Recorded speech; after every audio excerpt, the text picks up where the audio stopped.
అందరూ వెళ్ళిపోయి ఆయనతో కూడా వివేకానంద కూడా వెళ్ళిపోయాడు. ఇలా 6 నెలలు జరిగింది.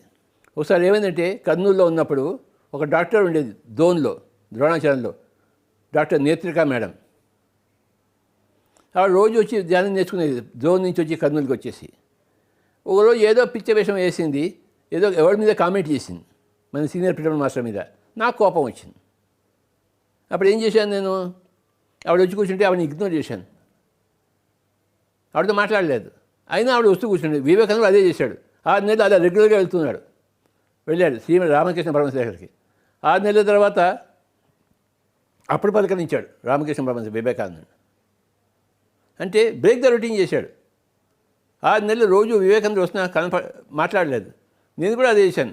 డాక్టర్ నేత్రిక మేడం వస్తే నేను వాటితో మాట్లాడలేదు. మళ్ళీ నేను గుంటూరుకి వెళ్తే అక్కడ గుంటూరు మీటింగ్లో అక్కడ చివరిలో కూర్చున్నా కనపడేది. నేను తిరుపతికి వెళ్తే తిరుపతిలో అక్కడ మీటింగ్లో ఆవిడ కనపడేది. 6 నెలలు తెప్పించుకున్నాను. మళ్ళీ ఆ తర్వాత మాట్లాడడం అది వేరే మాట. కానీ ఇలా ఉంటారు. వాళ్ళని గురువుని తిట్టుకోవాలా లేదా పొగుడుకోవాలా, ఏం చేయాలో అలాంటి వాళ్ళతో ఏం చేయలేము. We have to learn the principle, break the routine. అది నేర్చుకుంటాం ఎక్స్పర్ట్స్ దగ్గర, గురువుల దగ్గర. గురువు అంటే బిహేవియర్ ఇలా ఉండాలని ఎక్కడా లేదు. వాడు మారుతూ ఉంటాడు, ఊసరి వెళ్ళిలాగా, కెమెలియాన్ లాగా ఊసరి వెళ్ళి రంగులు మారుస్తూ ఉంటుంది.